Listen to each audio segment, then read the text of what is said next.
안녕하세요. 30대 중반을 향해 가는 기혼 여성입니다.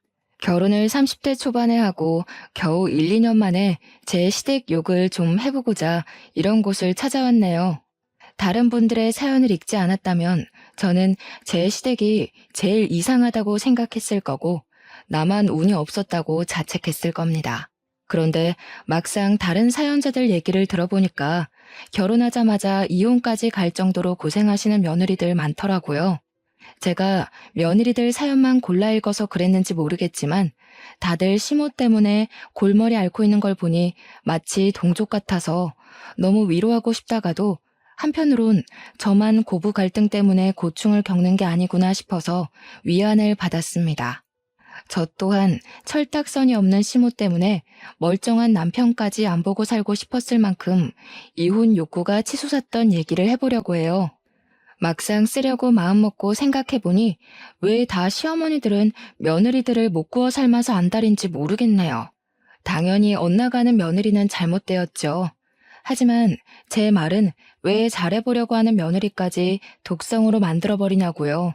독한 며느리, 못된 며느리 하시는데 며느리들이 처음부터 그랬겠어요? 최대한 타협하려고 했을 거고 약간의 손해를 보더라도 시부모 잘 모시려고 했을 거라고요. 그런데 왜 자기 자식만 자식이라 생각하고 남의 자식은 하대하는지 모르겠다니까요. 며느리들이 왜 독하다 느껴지는 줄 아시나요? 다 살려고 점점 독해지는 겁니다. 시모가 욕하고 구박하는 거 무조건 견디고 이겨내야 될 의무는 없잖아요. 그분들도 며느리를 해보셨을 거 아니에요. 정말 열의 일곱은 시모들이 다 며느리랑 대립한답니다. 며느리들만 시부모 마음 얻기 위해 노력해야 한다는 법 없어요.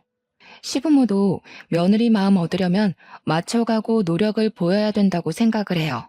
옛말이 옳네 마네, 옛날에는 이렇게 살고 저렇게 살았네. 이런 소리 할 수 있다고 생각합니다. 근데 그걸 왜 내리갈고 마나요? 그건 가르침이 아니라고 부를 게 아니라 복수라고 일컬어야 되는 거죠. 안타깝게도 저 또한 시댁 뽑기에 실패를 한 것 같아서 하소연 좀 하려고 컴퓨터를 켰네요. 저희 시모는 어떤 사람이냐면 원래 좀 자격지심이 강한 사람인지 별것도 아닌 걸로 발끈하는 게 약간 있었습니다. 그렇게 사람을 비교해대요. 입 다물고 있으면 반이라도 간다는 말이 괜히 있는 게 아니더라고요. 혼자 나서서 그렇게 차별하고 비교하고 요란을 피우니까 결국 자처해서 파국을 맞는 게 아니겠습니까? 남편 말로는 시모에게 저를 소개하기 전 저에 대해서 미리 얘기를 했었대요.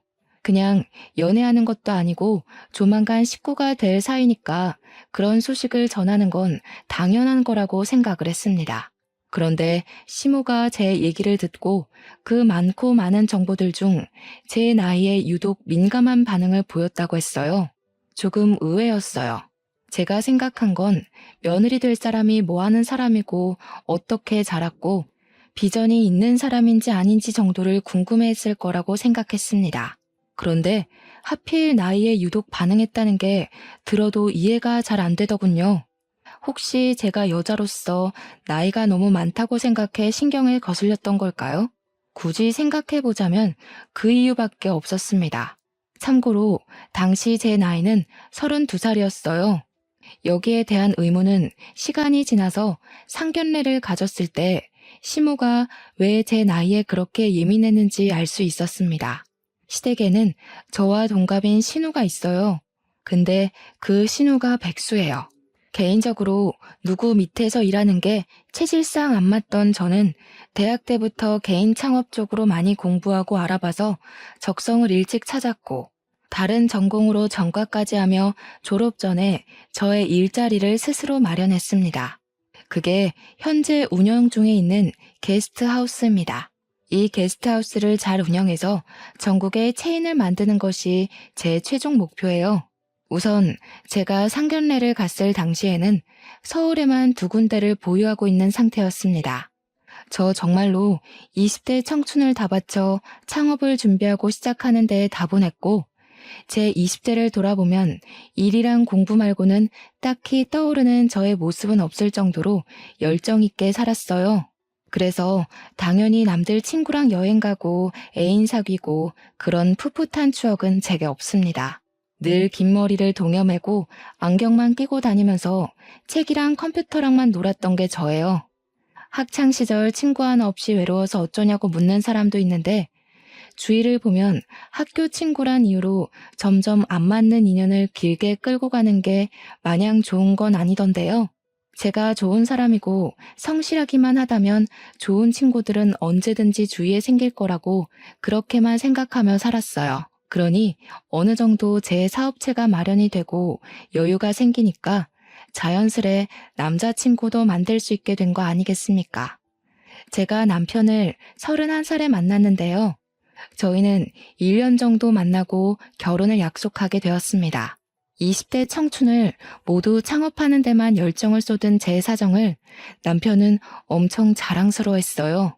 그래서 시모한테도 그렇게 저를 소개했다고 합니다. 그 때문인지 시모가 상견례 자리에서 저를 칭찬해 주었는데요.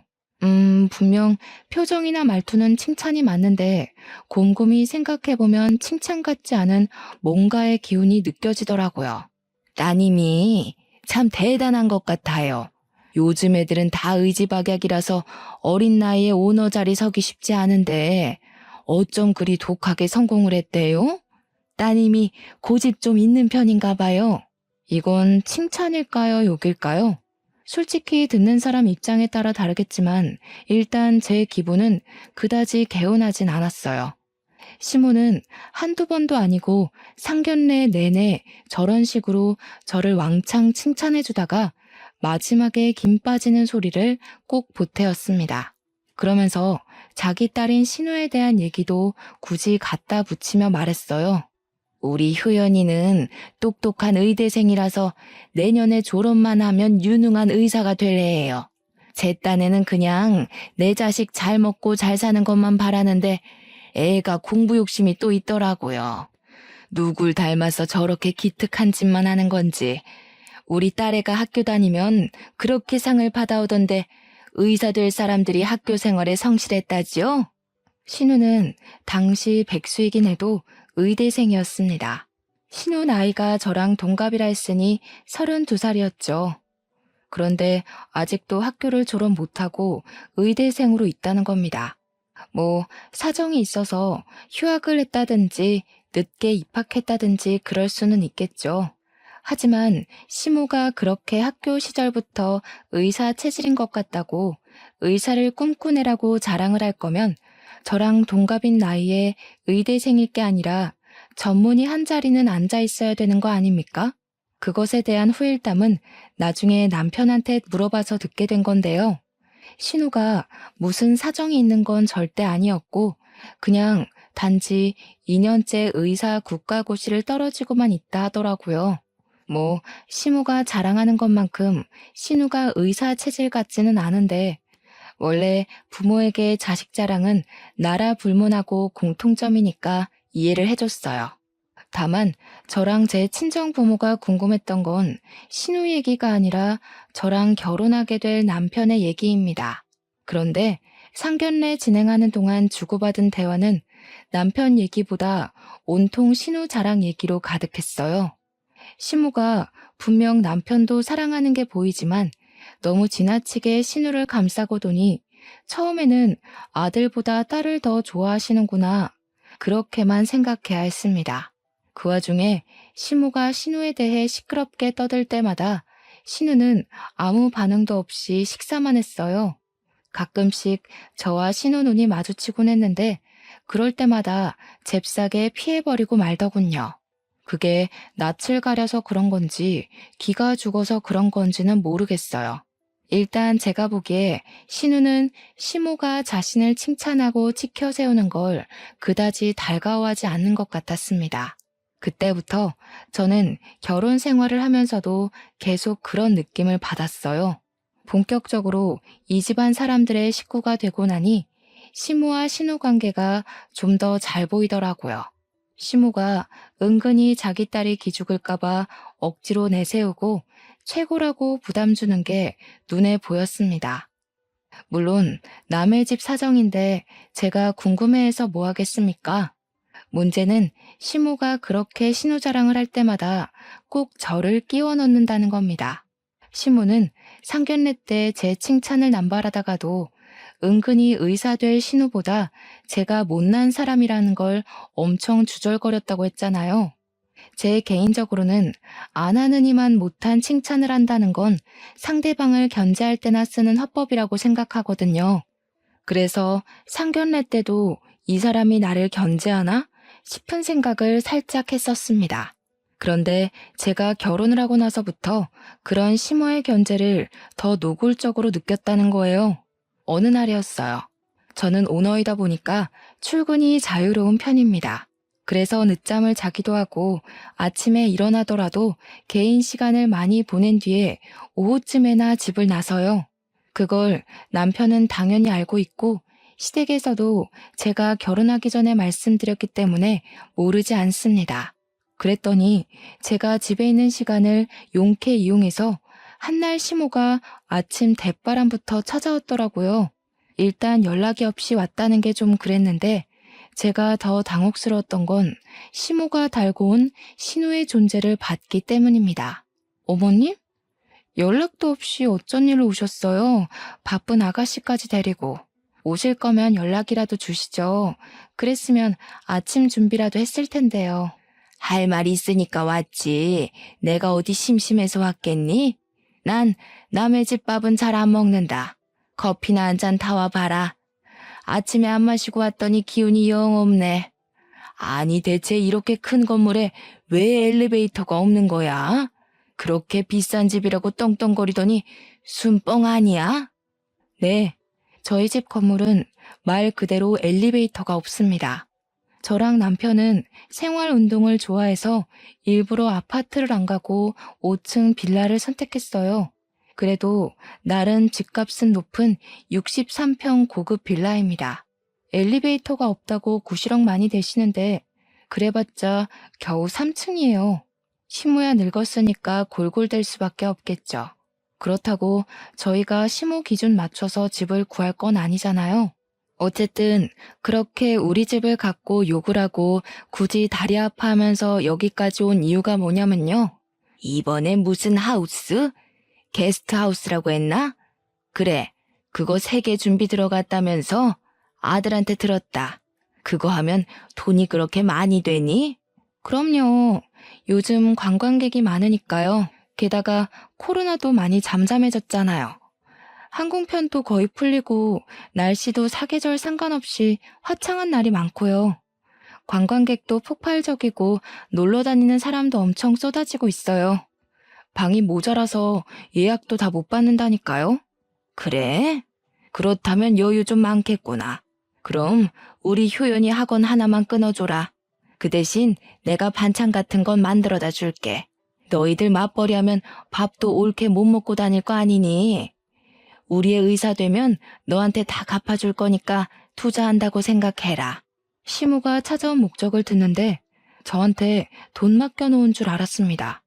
황당해서 선뜻 대답을 안 하고 신우랑 시무를 번갈아 봤어요. 그러니 그 옆에 잠자코 있던 신우가 말없이 제 앞으로 전단지 하나를 내밀더군요.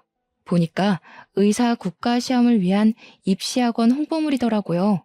아, 그러니까 지금 이거 좀 저렴하게 표현해보자면 저한테 삥 뜯는 거잖아요. 신우 뜻도 잘 알겠고 시모가 뭘 원하는지도 충분히 알아들었습니다. 하지만 그걸 제가 왜 해줘야 되는지는 끝까지 이해하지 못했어요. 이렇게 뻔뻔한 사람들도 사실 처음 봤고요. 제가 일찍부터 오너 시장에 뛰어들면서 저보다 훨씬 사회 선배들이나 어르신들을 많이 만났었는데요. 솔직히 어리고 여자면 무시 많이 받는다고 하잖아요. 사실 저는 그렇게 차별을 겪은 적이 없어요. 제가 잘했기 때문인지 운 좋게 좋은 사람들만 제 곁에 엮여 있었던 건지는 모르겠네요. 여기서 분명히 말씀드리고 싶은 거는 시모같이 뻔뻔하고 염치 없게 부탁하는 사람은 처음 봤다는 거예요. 제 평소 성격은 상대에게 나쁘고 차갑게 말하질 못하는 타입입니다.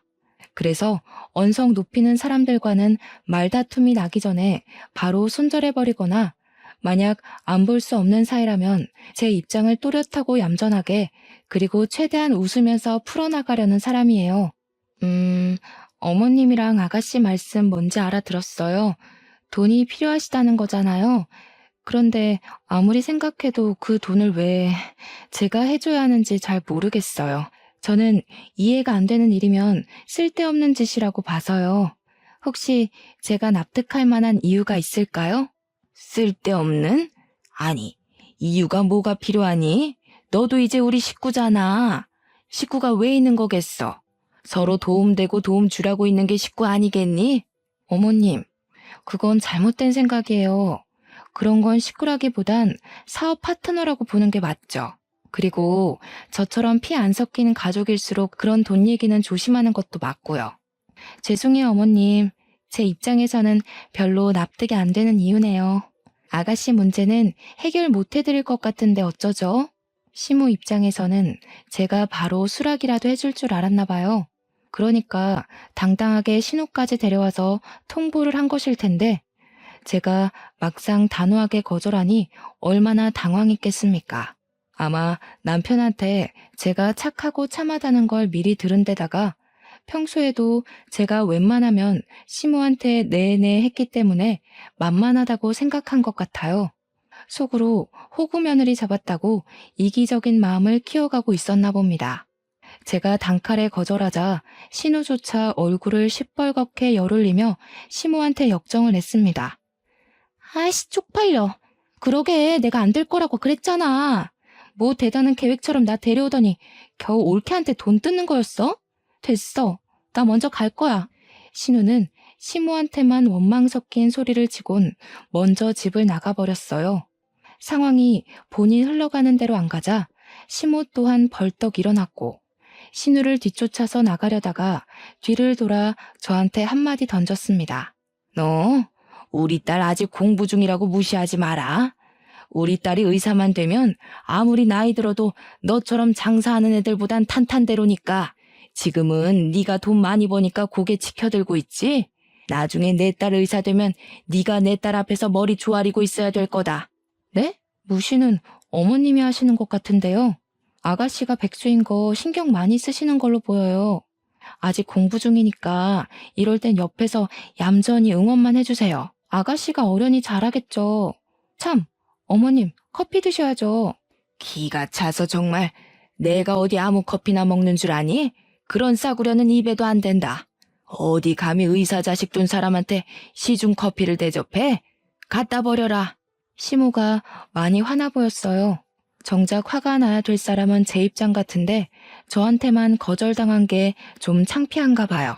시모는 착한 얼굴로 한마디도 안 지는 제게 삐쳐서는 현관문을 겁나 세게 닫고 가버렸습니다. 그렇게 가버리고 나서 얼마나 토라져 있었냐면요. 명절에도 저희더러 오지 말라고 하더라고요. 저희한테 연락을 하지도 않고 바라지도 않았고요. 그렇게 무려 1년이 지났습니다. 시모에 대해선 자격지심도 큰데 그만큼 속도 좁은 사람이란 걸 보너스로 알게 된 시간이었습니다. 그리고 1년 후에 들린 시댁 소식은 충격적이게도 신우가 의사 국가시험에 또 떨어졌다는 소식이었어요. 남편한테 들어서 우연찮게 신우 가채점 점수를 들은 적이 있는데 점수가 커트라인보다 훨씬 못 미치더라고요. 과연 국시를 3년째 준비하고 있는 사람이 맞나 싶을 만큼 형편없는 점수였습니다. 이대로면 신우는 평생 의사가 될 수 없어요. 그 말은 즉 신우는 의사치고 공부를 겁나 못하는 편이라는 겁니다. 사실은 의대에 들어갈 성적도 아니었는데 사수까지 해서 간신히 턱걸이로 입학한 거래요. 남편 말로는 그러도록 입바람 넣은 것도 다 시모 강요였다고 하더라고요. 신우가 의대 입학을 한 뒤로 공부에 흥미를 잃어서 성적을 개판으로 관리했을 거라고 남편이 그러더군요. 신우에게 별다른 꿈이 없었기에 시모가 신우의 등을 떠밀어서 억지로 의대를 강요했고 신우도 그냥 생각 없이 시모 시키는 대로 하며 살았던 것 같습니다.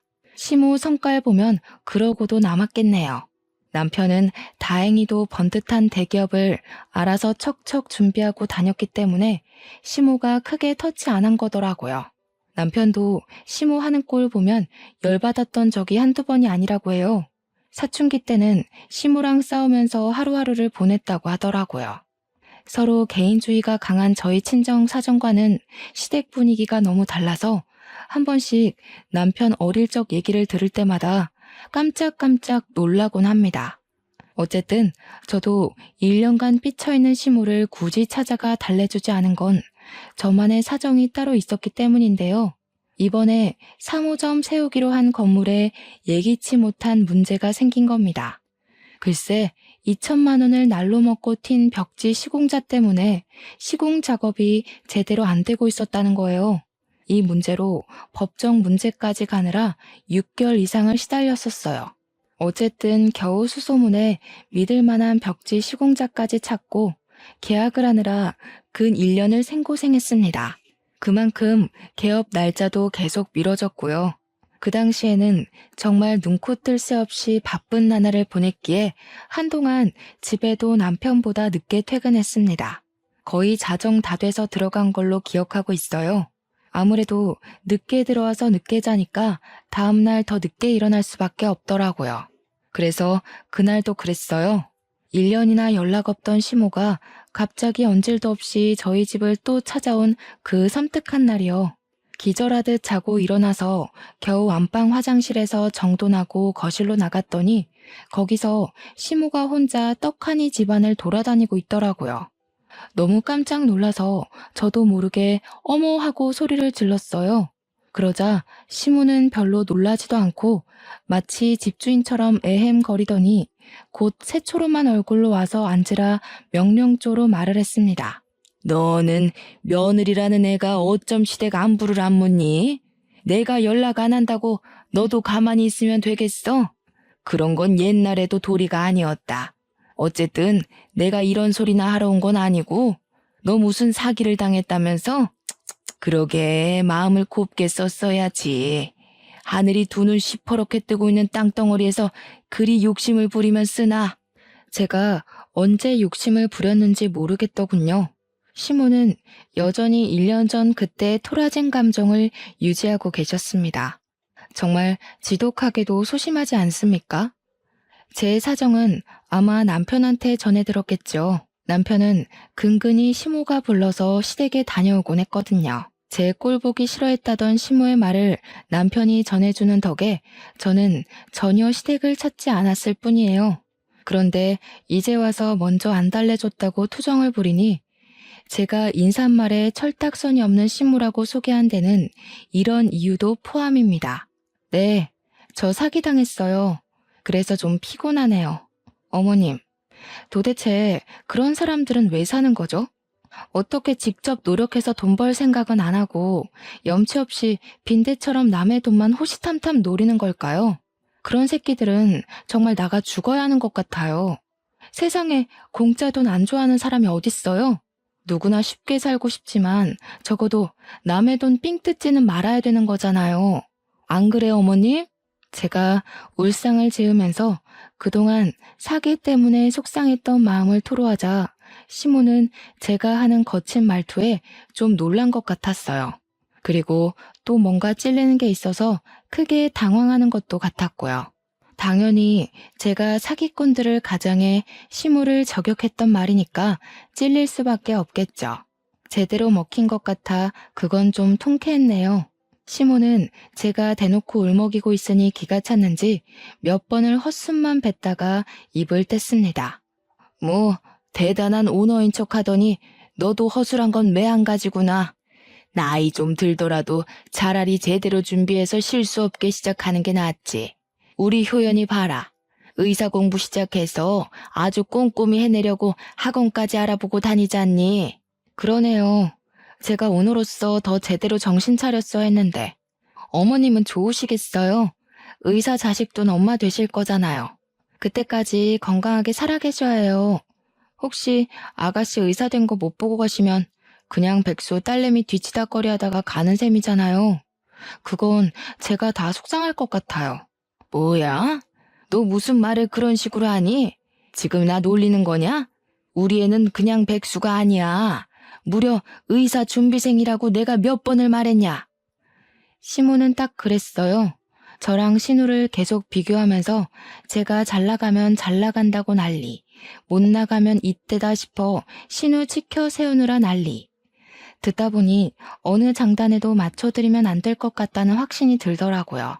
이런 열등감 심한 사람들은 귀찮다고 그 사람들 뜻대로 오냐오냐 받아주면 아주 신이 나서 더 엇나가요. 그렇다고 무턱대고 성질을 내버리면 오히려 저를 성격 이상한 사람으로 몰겠죠.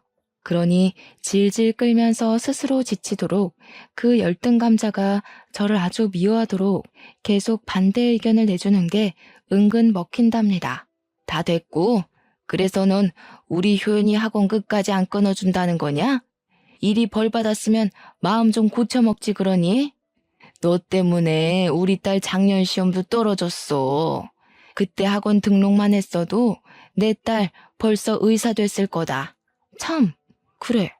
맞네요. 그때 어머님이 서로 돕는 게 식구라고 하셨죠? 지금 저 사기당해서 아가씨보다 제가 더 돈이 급하거든요. 먼저 저 돈 좀 도와주시면 제가 잘 돼서 다 갚을게요. 사기당한 돈 보상금 받으려면 수개월은 걸린다고 하더라고요. 돈 좀 주세요. 뭐야? 내가 너한테 돈을 왜 빌려주니? 우린 그런 돈 없다. 있었으면 내가 우리 딸한테 쓰지 그걸 왜 너한테 쓰겠어? 이유가 어딨어요? 우리 식구라면서요. 역시 어머님은 저를 식구로 보지 않는데 돈이 아쉬워서 저한테 식구 타령하셨던 거죠? 정말 너무하세요. 저는 어머님이 저를 호구로 보는 줄도 모르고서 어머님 잘 모시려고 했었는데. 그럼 저도 아가씨 백수꼴 유지하는 거 지켜만 볼래요. 저도 애 낳아서 제 애한테 써야 되잖아요. 제가 또 호락호락하지 않자 시무가 지금 자기한테 협박하는 거냐고 그러기에 저는 완강하게 손을 내저으며 그저 서운해서 그런다고 울먹거렸습니다. 기가 막히게도 남편이 잠깐 집에 들린다고 한 그 시간에 제 얼굴에 눈물이 또르륵 흘러내렸어요. 남편이 들어오자마자 울고 있는 저를 보더니 깜짝 놀라 시무를 나무라더군요. 내가 다른 시엄마들처럼 와이프 건드리면 안 참는다고 했지. 내 사람이라고. 엄마가 뭔데 내 사람한테 지적질이야? 그리고 매일 무릎 아프다는 사람이 엘리베이터도 없는 여기는 왜 자꾸 오는 건데? 당장 나가. 남편한테 쫓겨난 시모는 문 밖으로 밀려나면서까지 전혀 연기하는 거라고 고래고래 소리를 쳤고 제게 삿대질하면서 착한 가면 쓴 악마라고 저주를 퍼부었습니다. 시모의 견제질이 막을 내린 건 이로부터 2년 뒤인 신우가 간신히 국시에 합격하고 나서였어요. 참 오래 걸렸습니다. 그리고 의학계에서 거의 전교 꼴등이나 다름없던 신우가 의사 면허증을 땄다는 사실은 솔직히 진심으로 손뼉 쳐주고 싶었어요.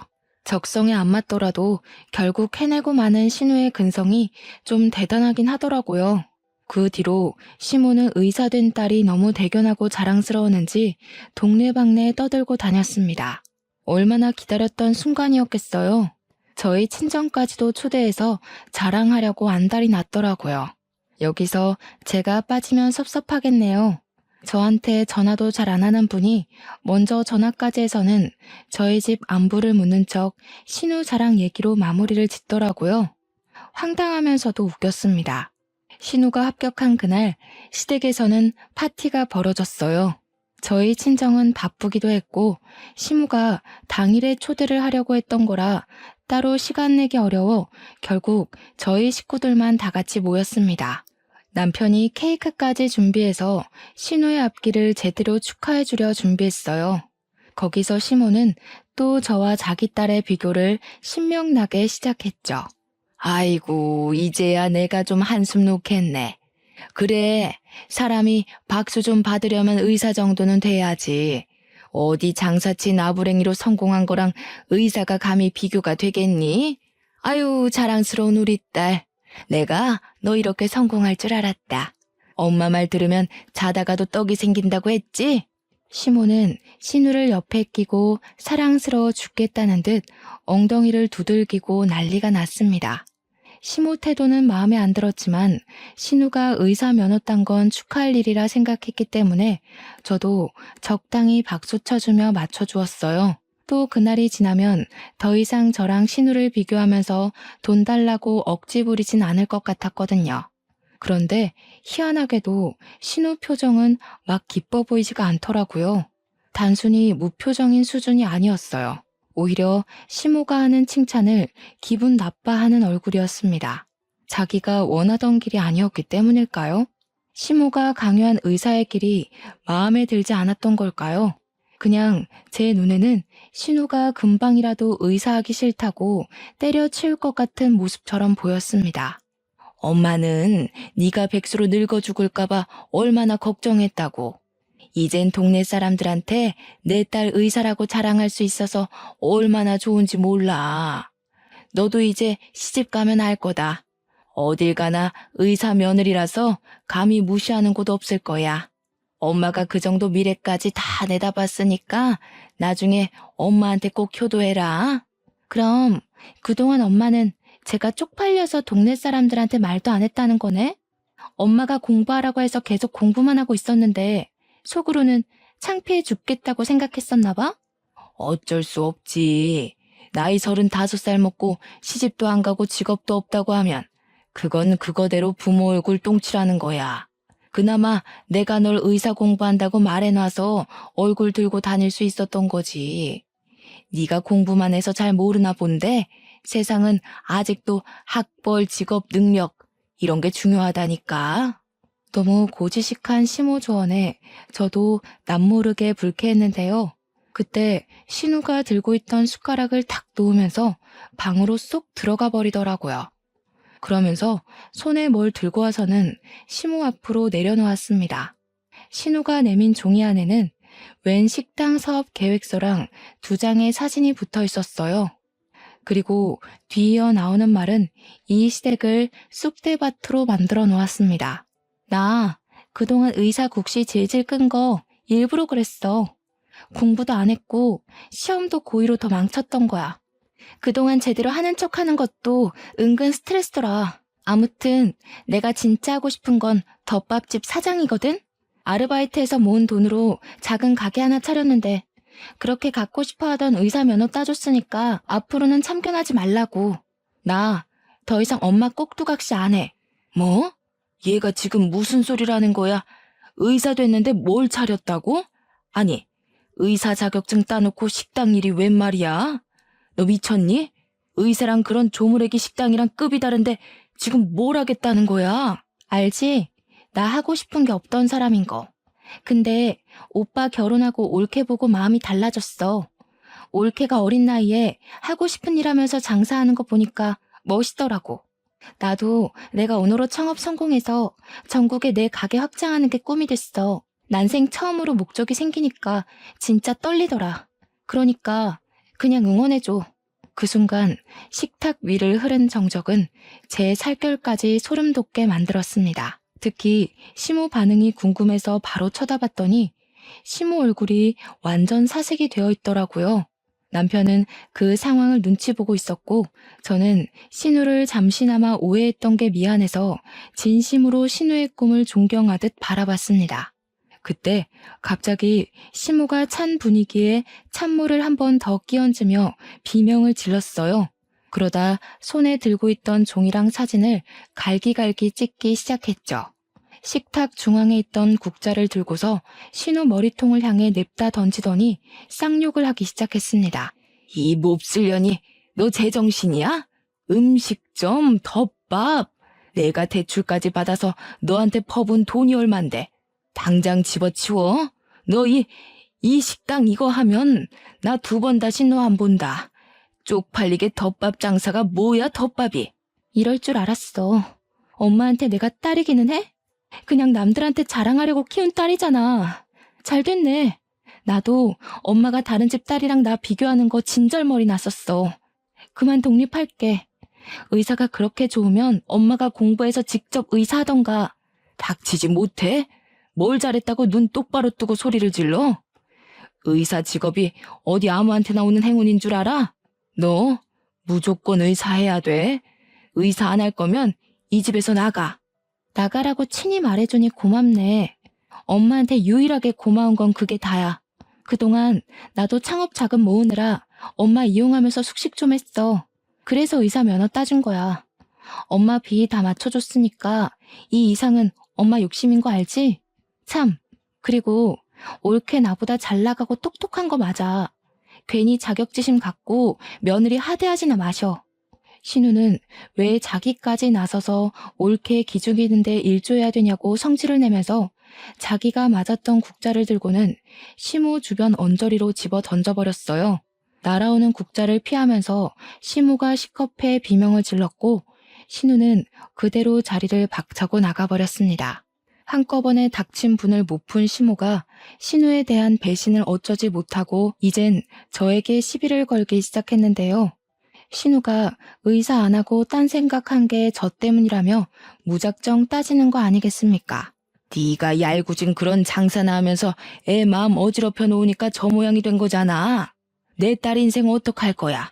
우리 딸 의사로 안 살면 나 진짜 죽어. 너 그 일 당장 관둬라.